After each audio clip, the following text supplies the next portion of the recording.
Buenos días, queridos estudiantes nuevamente de grado décimo. Hoy nos reunimos para continuar nuestro proceso de conocimiento a través de la filosofía. Los invito para que podamos reflexionar un poquito acerca de nuestra vida espiritual, acerca de nuestro compromiso cristiano, acerca de esta realidad de vida que estamos teniendo y que hace parte de nuestra formación. Pidámosle hoy al Señor para que nos guíe, nos ayude, nos ilumine y nos fortalezca a través de nuestras oraciones, a través de nuestras actividades, a través de este compromiso cristiano que tenemos.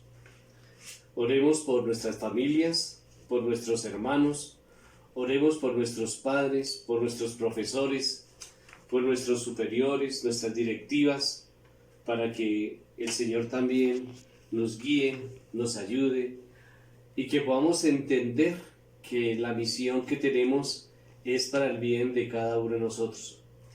Que esta misión, que este compromiso sea iluminada y fortalecida a través de la palabra del Señor y que iniciemos verdaderamente pensando en esta obra creadora que tenemos como co-creadores y poder que el Señor Jesús habite y que nos ayude a construir el reino de los cielos. En un momento de silencio, pidámosle a Él para que nos guíe y nos ilumine y nos fortalezca.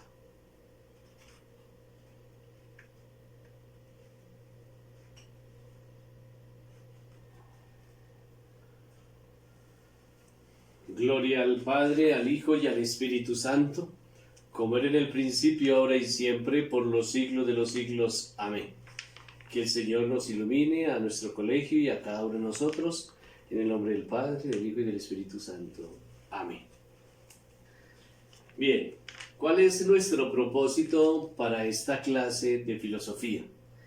El propósito es fundamental y es clave para poder tener la base, tener el conocimiento, tener el principio que hace parte de nuestro proceso formativo, y es reconocer la importancia y el fundamento de la filosofía antigua, es decir, pensando en lo que ya hemos visto la semana pasada, que fue el mito, que fue los presocráticos, y hoy vamos a ver la filosofía sofista. Entonces, reconocer esa importancia de esta filosofía, de estos pensadores, hace que nosotros también vayamos actuando y vayamos encontrando la realidad y el sentido de nuestra vida diaria. Entonces, iniciemos dando una pequeña explicación a lo que sucedió la semana pasada acerca de nuestro video. Se tuvo una falla especial que al realizarlo y organizarlo se pasaron algunas preguntas que fueron interpretadas, que iban dentro de la clase pero que fueron malinterpretadas y que algunos estudiantes las han desarrollado. Sin embargo, quiero dar a conocer y pido excusas para que esto no se vuelva a presentar y podamos entender qué era lo que necesitábamos hacer. En primer lugar, lo importante era encontrar el sentido de la mitología. Ahí nos preguntábamos qué era el mito, cuáles eran las circunstancias del mito, sus características, Homero, cuál era su filosofía, etc. Esa era la parte fundamental de la primera parte del video. En segundo lugar, era la parte de los presocráticos. Yo aquí trato de hacer una pequeña síntesis de esa vida presocrática que nos ayudan a crecer también al estudio de la naturaleza o de la física. Encontramos nosotros, dentro de los presocráticos, encontramos 10, de los cuales son importantes y que ustedes algunos ya hicieron y que han subido a la plataforma y que han dado a conocer la importancia del principio. En esta vida presocrática hay un elemento que es clave, que es fundamental y que este principio nos ayuda a crecer verdaderamente, a interpretar el sentido de la naturaleza. ¿Cuál es ese principio? Ese principio lo hemos tenido ya desde mucho tiempo atrás, que se llama el argén. Voy a colocarlo aquí pequeño para que lo puedan conocer. El arjé. ¿Qué es el arjé según lo que tenemos conocido de los presocráticos? El arjé es el principio que viene del griego logos, que viene a la interpretación del origen de la naturaleza, que es esa apreciación que busca que las cosas se compongan del mundo, de esa parte materialista o espiritual de acuerdo a nuestra creencia. El arjé es la palabra clave, es el principio, pero que es interpretado, por ejemplo, de logos. Logos también, esta palabra logos también la vamos a encontrar cuando empecemos a trabajar, por ejemplo, la antropología, empecemos a trabajar la lógica, empecemos a trabajar la física, la metafísica, etc. Y se va a conocer como eso, como el origen, como el principio que interpreta las cosas de la naturaleza.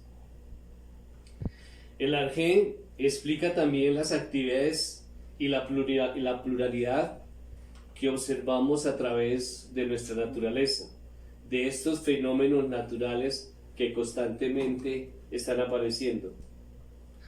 Se afirma que el elemento y principio primero de todas las cosas, que se da a partir del cual todas las cosas existen y que llegan por primera vez al ser. Entonces, esta palabra arjé busca el origen de las cosas, este principio. Tengamos presente que ese principio es básico, es fundamental para lo que vamos a ver de los presocráticos. Repito, ya algunos estudiantes han enviado su trabajo sobre los presocráticos, simplemente voy a tratar de explicar algunos rápidamente. Por ejemplo, tenemos a Tales de Mileto. Utiliza el principio del arjé como el agua. El agua es básico y es fundamental para la naturaleza y para el hombre. El agua tiene su proceso y de ella salen todas las cosas y a ella llegan. Por eso Tales aplica ese principio del arjé y lo denomina agua. Anaxímenes tiene como principio fundamental el aire. Todos lo tenemos, lo sentimos, pero no sabemos de dónde viene. Entonces, Anaxímenes lo utiliza como el eje principal de la naturaleza. Anaximandro tiene como principio fundamental el apeirón, es decir, lo indeterminado, lo indefinido. ¿Sí?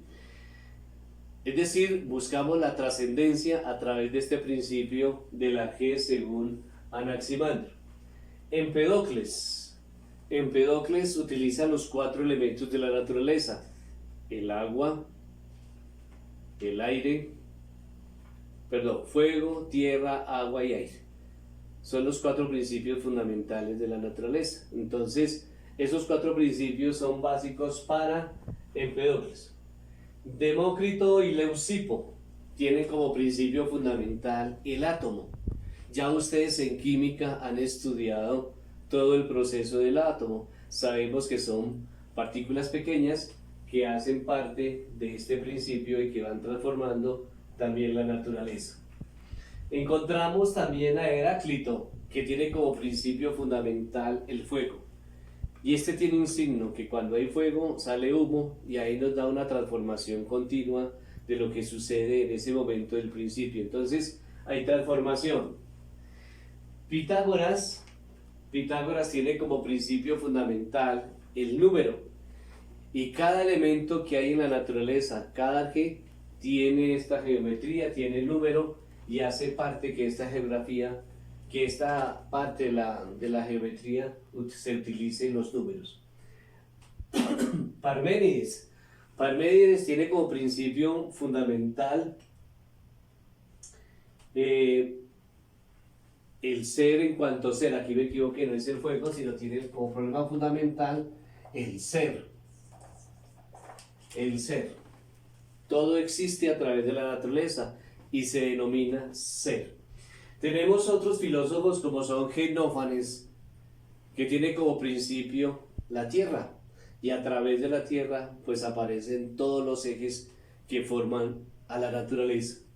Y Zenón de Elea tiene como principio fundamental la dialéctica, ¿sí? Esta dialéctica se interpreta de acuerdo pues a este principio, a los movimientos y cambios que se van teniendo a través de la naturaleza. No olvidemos que este Zenón, al utilizar la dialéctica en la filosofía moderna, Hegel también va a interpretar este principio como parte fundamental de la idea y de la existencia de la realidad acerca de este principio fundamental de la naturaleza. Terminada esta problemática de los presocráticos, de estos principios que son básicos para nuestra filosofía, vamos a entrar a otro tratado filosófico que se llaman los sofistas. ¿Quiénes son los sofistas? ¿Quiénes son estos personajes de la historia que se van dando también a conocer a través de este siglo IV, V antes de nuestra era?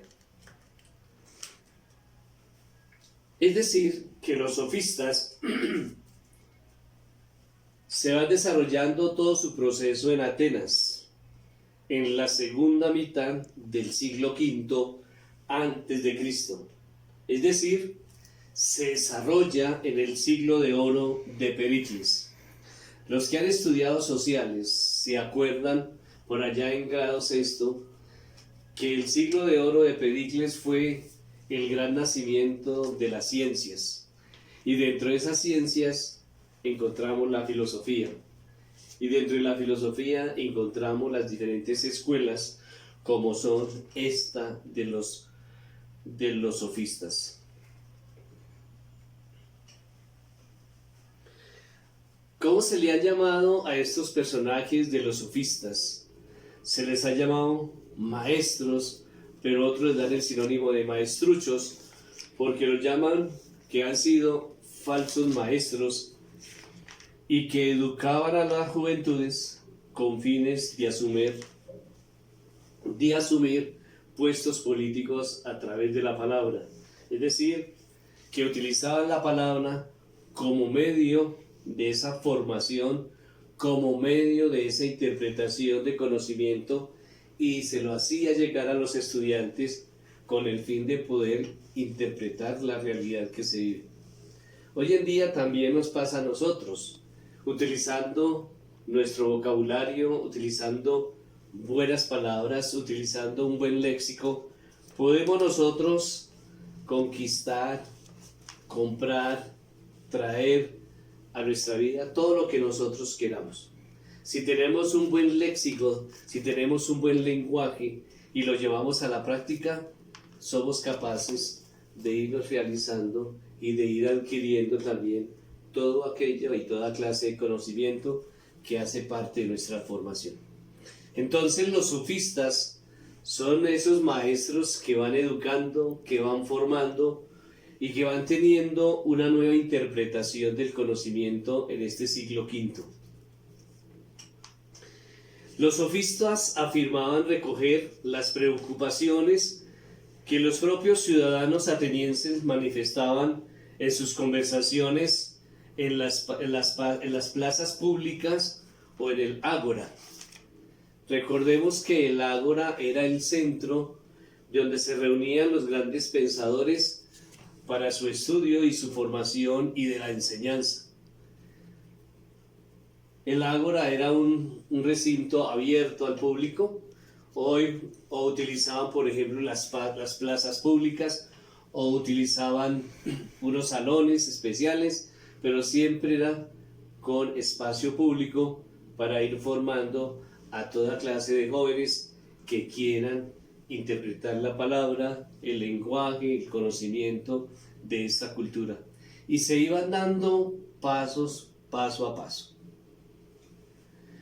La sabiduría tradicional ahora eran justificadas y le daban su validez para la práctica, y donde se edificaba o donde tenía su eficacia para sustentar el cuidado del trabajo y de la vida pública del mismo ciudadano.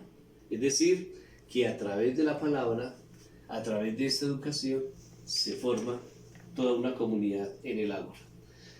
Se les llama también a estos maestros que fueron los primeros profesionales en enseñar, pero también a recibir su dinero, a recibir su paga al estar formando, al estar trabajando con las juventudes o con las personas de su época. Fueron los primeros que recibían un salario por su trabajo. Entonces se sentían agradecidos, pero también llevaban a que la juventud estudiara, se formara para escalar posiciones. Entonces, la palabra sofista significa sofos, que significa sabio. Significa designar a aquellos maestros del saber, sofistas, que se dedicaban verdaderamente a enseñar y a educar a otros, cobrando con quienes ejercían su oficio en cualquier circunstancia de su vida.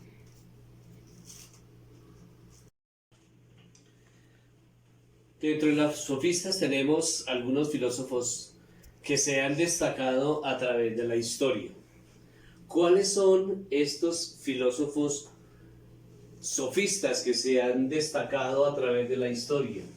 Que se les ha llamado verdaderamente maestros, que se les ha llamado verdaderamente padres de la oratoria, que se les ha llamado constructores de un nuevo conocimiento a través de la historia.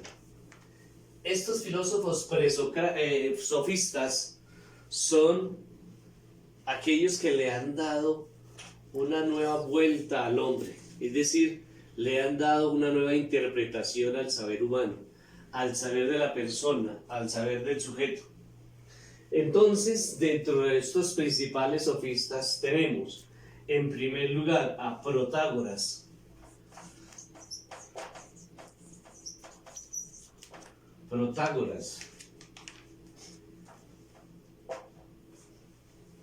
Protágoras tiene una frase muy hermosa que vamos a tratar de explicarla acá. Y esta frase, ustedes de pronto la han escuchado, pero no la han meditado. Y se llama, o esta frase es, el hombre es la medida de todas las cosas.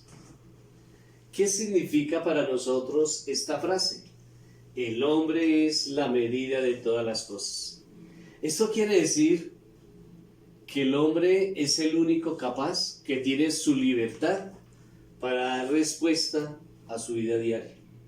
Por ejemplo, dar respuesta a lo que es justo. Dar respuesta a la verdad. Tú eres el único capaz, eres el único juez que puede decir la verdad es esta, la justicia es esta, lo bueno es esta, lo malo es esto.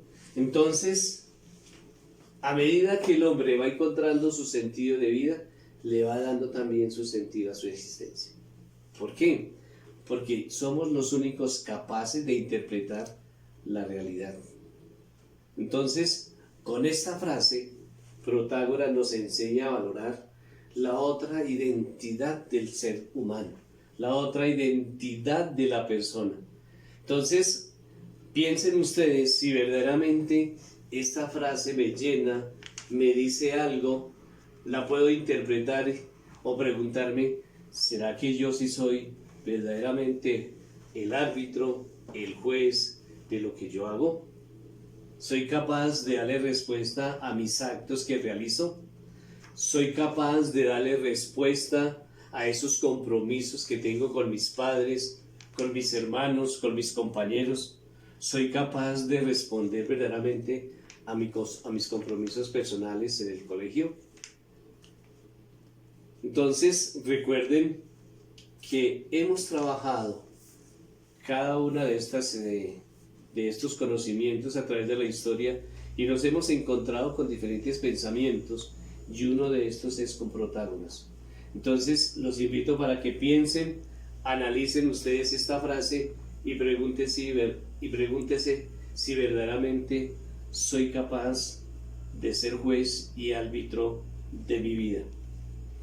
Otro de los principales protagonistas es Gorgias.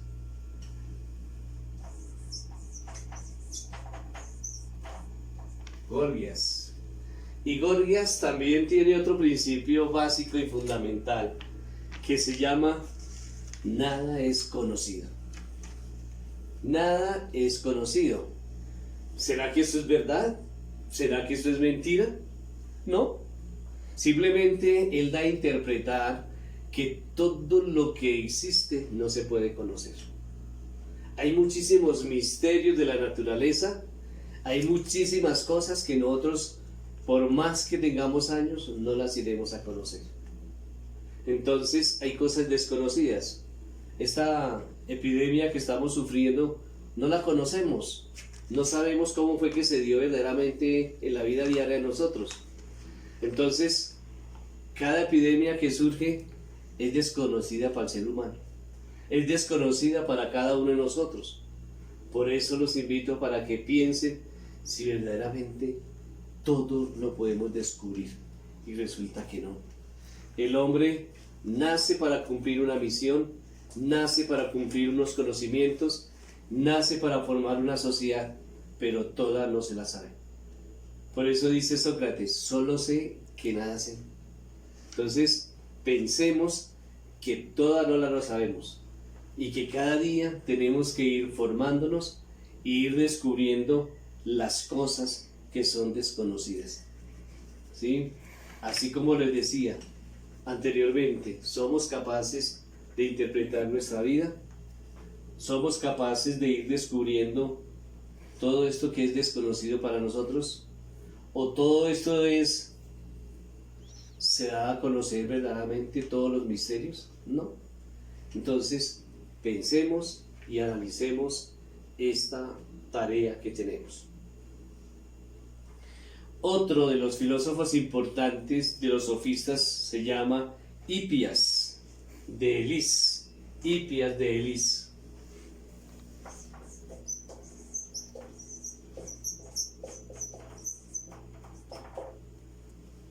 Hipias de Elis. Este señor también interpreta la parte antropológica e interpreta la realidad de la justicia.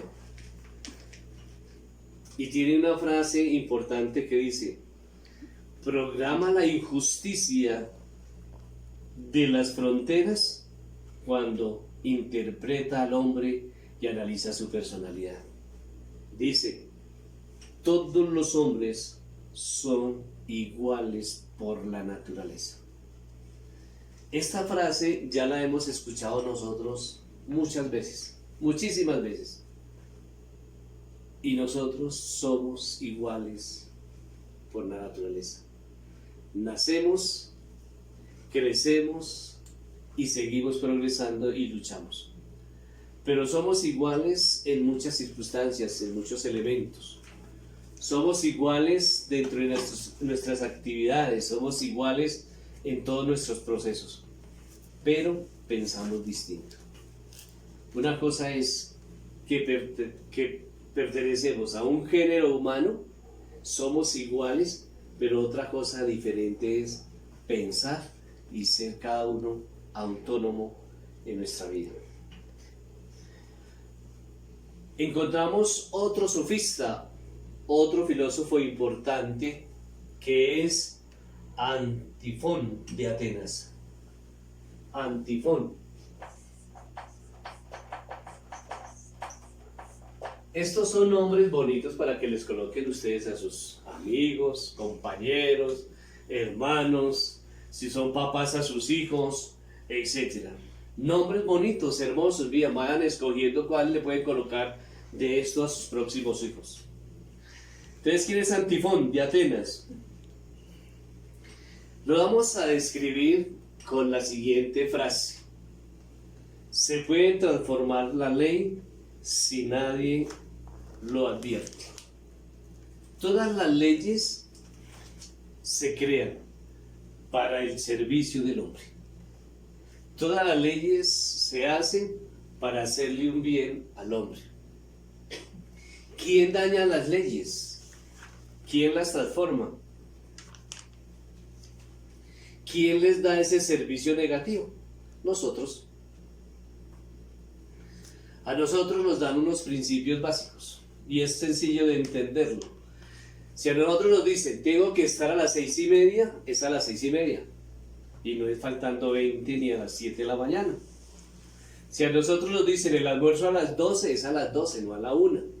Si en mi casa me enseñan a ser puntual para ir a dormir a las 9 de la noche, es a las 9, no es a las 10. Entonces, tenemos también unos principios que son básicos, que son fundamentales para nuestra existencia. Entonces, podemos encontrar muchísimos más filósofos sofistas que nos dan a entender a través de diferentes frases el modo vivendi del ser humano, ¿sí?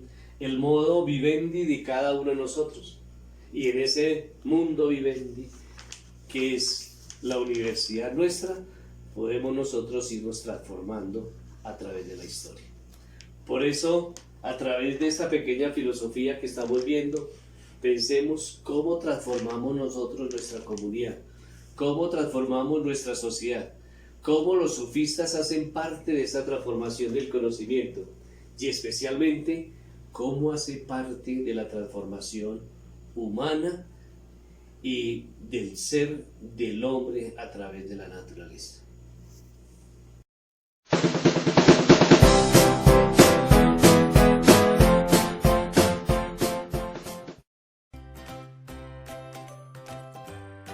La segunda mitad del siglo V a.C. es un momento de gran esplendor cultural en Grecia, especialmente en Atenas. El gobernante elegido por el pueblo era Pericles, un político y estratega brillante que se dedicó a promocionar las artes, la literatura y comenzó la construcción de templos como el Partenón, por cierto, el templo más imitado de toda la historia. Habían concluido las guerras médicas contra los persas. Los atenienses habían alcanzado la victoria. De ahí se desencadena un sentimiento de orgullo nacional y de colaboración ciudadana, pues todos tuvieron que participar para vencer en la guerra. La forma de gobierno de Atenas era una democracia asamblearia. Los ciudadanos se reunían en el ágora y debatían los diferentes asuntos políticos. En este contexto, saber hablar y defender tus ideas era esencial. ¿Nunca habéis visto anuncios de coaching para convertirte en un líder y aprender a hablar en público? Pues a esto se dedicaban los sofistas, entre otras cosas. Tú, jovencito, que pareces un poco hipster, ¿quieres ser un orador eficaz y dominar el arte de la retórica para triunfar en el ágora? Los sofistas, palabra que quiere decir sabio en griego, te enseñarán el arte de la retórica y la oratoria, eso sí, por un módico precio. Los sofistas fueron los primeros filósofos profesionales. Recibían un salario a cambio de sus enseñanzas, lo cual fue bastante polémico. ¿Alguna vez habéis visto que acusan a un youtuber diciéndole solo estás aquí por el partner y por el dinero, eres un vendido? Bueno, pues algo parecido le decían a los sofistas. El mismo Sócrates llegó a considerar que recibir dinero por enseñar era una forma de prostitución, pues se privaban a sí mismos de su libertad, ya que se veían obligados a conversar con los que pudieran pagar sus honorarios, mientras que él era libre para disfrutar de la compañía de quien quisiera. Protágoras fue uno de los mayores representantes de la sofística. Era un viajero incansable. Protágoras, como buen sofista, cobraba por sus lecciones de oratoria y retórica. Un discípulo suyo le dijo: «Solo te pagaré si llego a ganar un juicio haciendo uso de las dotes retóricas». Como no ganaba ningún juicio, se negaba a pagar. Así que Protágoras celebró un juicio contra él y dijo: «Si yo gano, es preciso que por haber ganado me entregues los honorarios, y si pierdo, se habrá cumplido la condición impuesta de que habrás ganado un juicio haciendo uso de tus dotes retóricas, así que también deberás pagarme». Como veis, sabían hacer malabarismos con las palabras.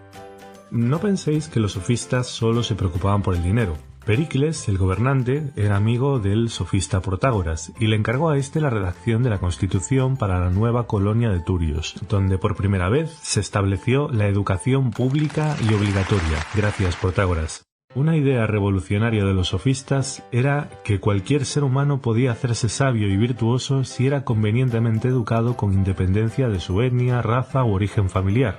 lo cual es un gran avance, pues de aquella existía el prejuicio de que tan solo las personas procedentes de familias aristocráticas podían prosperar en la educación. Vamos a ver las características del pensamiento de los sofistas. Estos filósofos dejan a un lado la pregunta sobre el origen del universo, la naturaleza, que en griego se dice physis, y se preguntan más por asuntos humanos como la educación, la justicia, las leyes, que en griego se dice nomos. Relativismo ético y político. Protágoras se percató de que lo que en un lugar está considerado que está bien, puede estar mal considerado en otro lugar, mientras que hay lugares en los que estar desnudo se considera totalmente natural y deseable, en otros se condena el desnudo con latigazos, prisión o incluso pena de muerte. Cobran conciencia de que las leyes políticas no están fijadas por la naturaleza, sino que hay diversos modos de concebir el bien y la justicia. Protágoras expresa esta idea con su famosa frase: el ser humano es la medida de todas las cosas, entendiendo que no existe un criterio absoluto para juzgar lo que es verdadero o falso, bueno o malo. Convencionalismo. Las leyes son convenciones, se han establecido por un pacto social o han sido impuestas por los poderosos. Por tanto, las leyes no son eternas ni universales, sino variables y diferentes en cada grupo cultural. Pragmatismo. No creían que las acciones humanas sean buenas o malas en términos absolutos, sino en función de lo útiles o inútiles que sean para conseguir nuestros fines y objetivos particulares. Por ejemplo, mentir, en principio, no es algo bueno, pero si nos sirve para conseguir un beneficio, creerán los sofistas, al menos la mayoría de ellos, que está bien hacerlo. Como cuando vas a una entrevista de trabajo y dices que hablas inglés fluido. Escepticismo. Dudaban de la verdad objetiva y del modo en que conocemos las cosas. Gorgias decía que no existe la entidad del bien y del mal, de lo verdadero y lo falso, y si existiera no lo podríamos conocer, y aunque lo pudiéramos conocer, no lo podríamos comunicar, pues no está probada la conexión entre nuestra mente y el mundo real. Muchas veces pensamos o soñamos cosas que no son verdad. ¿Cómo podemos saber que nuestra mente está percibiendo lo que de verdad es? Además, aunque pudiéramos conocer algo, sería complicado comunicarlo objetivamente, pues la conexión entre las palabras y las cosas es una invención. ¿Qué tiene que ver una vaca con la palabra vaca? Agnosticismo. Decía Protágoras: sobre los dioses no puedo tener la certeza de que existen ni de que no existen, ni tampoco de cómo son en su forma externa, ya que son muchos los factores que me lo impiden, la imprecisión del asunto, así como la brevedad de la vida. Genófanes, por su parte, había insinuado que los dioses son invenciones de los seres humanos y que cada cultura los crea a su manera. Los etíopes dicen que los dioses son chatos y negros, los tracios que son rubios y de ojos claros. Sobre este asunto ironizaba diciendo: si los toros y los leones supieran pintar, pintarían a los dioses como toros y leones. Los historiadores de la filosofía en general se han posicionado contra estos filósofos, los han considerado los chicos malos de la filosofía. Platón mismo los describía como traficantes de las mercancías de las que se nutre la mente. ¿Qué pensáis vosotros? ¿Estáis a favor de los sofistas, aunque sea parcialmente?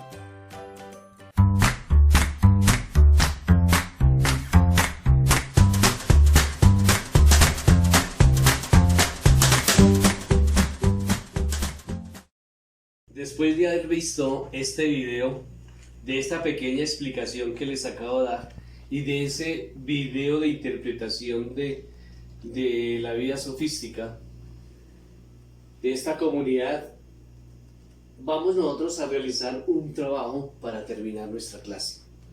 Hagámoslo, por favor, en este tiempo que nos queda de clase. Y no dejemos acumular más trabajo para otras actividades. Si usted no alcanza, tiene estos días para subirlo a la plataforma de Classroom.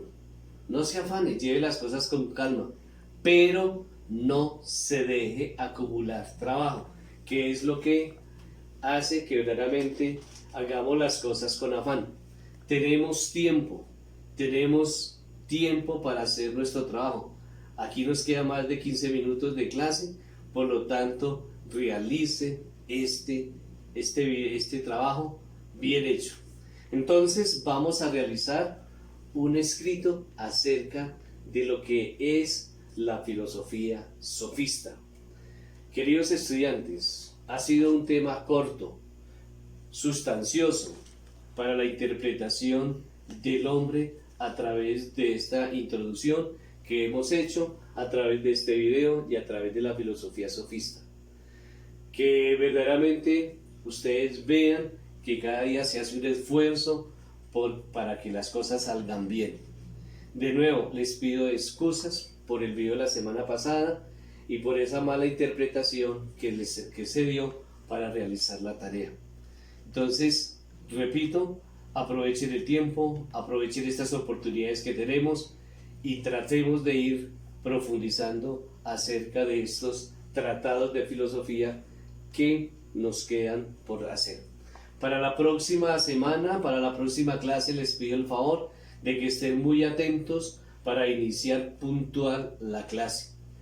Terminada la clase de la próxima semana, voy a hacer un quiz, una pequeña evaluación de los temas vistos durante estas 3 clases. Entonces, estudien, preparen para la próxima clase, para este primer quiz que vamos a tener en filosofía. Gracias, feliz tarde.